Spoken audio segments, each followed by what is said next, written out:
જય શ્રી કૃષ્ણ. જય હો, મંગલમય હો. શ્રી કૃષ્ણના દિલમાં સમાયેલી નારીઓ જે હકીકતમાં સપ્તરંગી છે, આવી માનુનીઓનો ગુલદસ્તો કૃષ્ણ પાસે છે કે જે સમર્પિત છે. તેમાંનું પહેલું પુષ્પ છે દેવકી.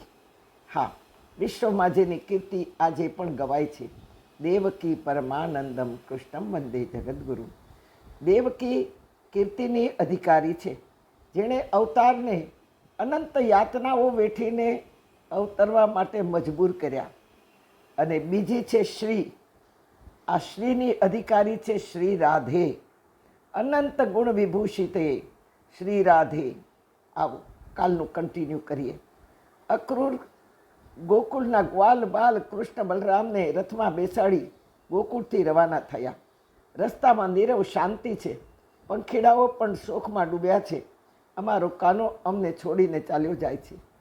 હવે અમારી સાથે પકડદાવ સંતા કુકડી કોણ રમશે? અમે કોને ખભે બેસાડીને મજા કરીશું? કે કાનાની વાત કરવા માટે કોણ છે આ હવે ગોકુળમાં? અમે ગોપીઓને કેવી રીતે હવે ચીડવશું? ત્યાં એક ડુસકું, એક હિબકું સંભળાયું.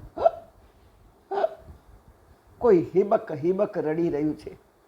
કાનાએ અક્રૂરને કહ્યું, કાકા રૂકો, હું હમણાં ગયો, હમણાં આવ્યો.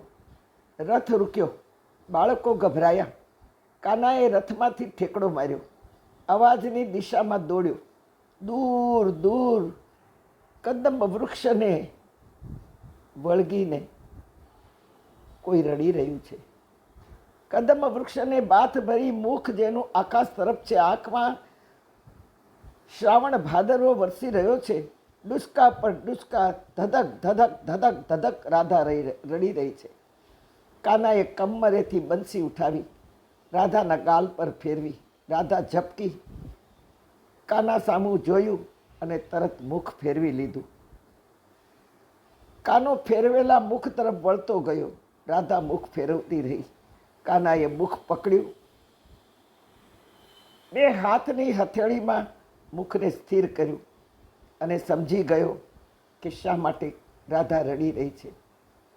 સીધો જ સવાલ કર્યો, રાધે, તું જ મને કહે કે ગોકુળમાં ગાયો ચરાવવા, ઢોર ચરાવવા મારો અવતાર છે આ? રાધે, શું મારે ગોકુળમાં જ જીવન વિતાવવાનું છે? પ્રત્યેક માનવનો અધિકાર છે પોતાના ભવિષ્યનો વિચાર કરવાનો. શું મામાને ત્યાં જવાનું મને મન ન થાય? મન ન થવું જોઈએ? રાધા, તું વિચાર તો કર.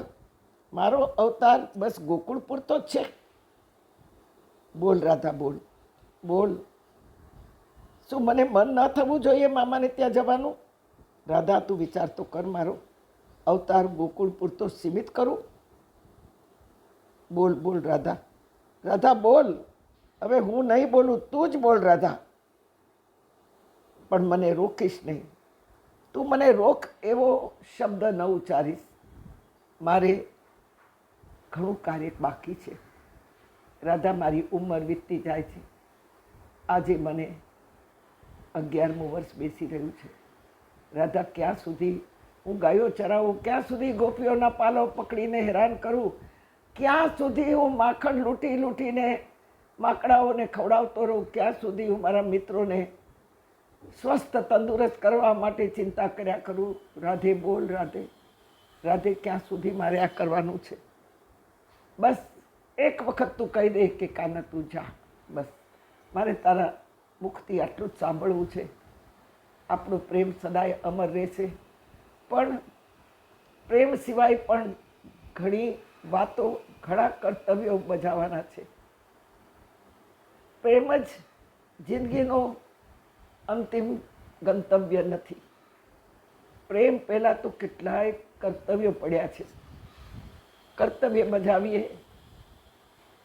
તો જ આપણે આ જગતને, આ જગદીશને, આ બધા જીવોને આપણે ન્યાય આપી શકીએ. રાધે, શું હું મારી ને તારી પૂરતો જ જીવું?